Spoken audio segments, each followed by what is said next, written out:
بالفيديو أول تعليق من الأسطورة أبو تريكة بعد تعادل الأهلي مع الترجي التونسي في نهائي دوري أبطال إفريقيا.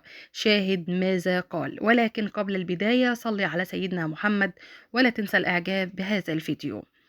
علق النجم المصري محمد أبو تريكة على تعادل الأهلي مع الترجي الرياضي التونسي في نهائي دوري أبطال إفريقيا، وأدلى بتصريحات مثيرة جدا نقلتها الإذاعة القطرية منذ قليل، فاجأ بها الجميع بعد انتهاء المباراة وتعادل الأهلي أمام الترجي. أبو تريكة قال: لعيبة الأهلي النهاردة كانوا في موقف صعب جدا في وسط أجواء ملعب رادس الجماهيرية الكبيرة، وبصراحة غياب معلول في بداية المباراة أثر كمان بشكل سلبي على اللعيبة في أرض الملعب.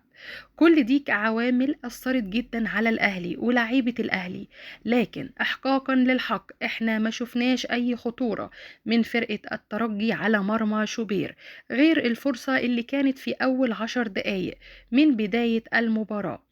الأهلي بالنتيجة دي أعتقد عدى من ضغط عصبي كبير جدا كان هيبقى عليه في القاهرة لو حصل نتيجة غير دي، لكن انت هتلعب في القاهرة أمام جماهيرك أكتر من 70 ألف واحد، مطالب إنك لازم تكسب، لازم النتيجة تكون مكسب. حتى مهما كان ان الترجي هيقدم مستوى عالي او هيحاول ايضا انه يجيب او يكسب بهدف، لكن انت بالعوامل الموجودة عندك لابد أن تؤدي بشكل إيجابي جدا داخل الملعب حتى ويرفع الأهلي البطولة ل 12 في ملعب استاد القاهرة في وسط جماهيره. طبعا كلنا شفنا أيضا تصريحات المدرب الخاص بالترجي التونسي اللي قال: كان بوسعنا أننا نكسب بالفعل، ولكن حاولنا ألا يدخل فينا أي أهداف داخل المباراة.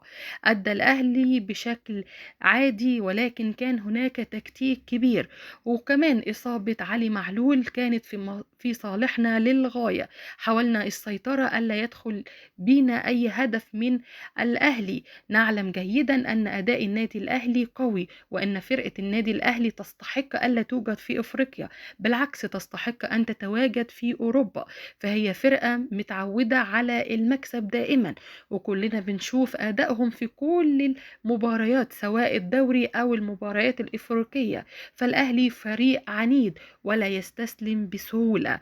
دي كانت تصريحات المدرب التونسي اللي أدلاها بعد نهاية المباراة وبعد تعادل الترجي أمام الأهلي، وتصريحات أبو تريكة اللي كانت كلها حماس وثقة بأن الأهلي سيفوز على استاد القاهرة في وسط جماهيره أكثر من 70 ألف متفرج، وهناك احتمال أن يكون موجود أبو تريكة أيضا داخل المدرجات.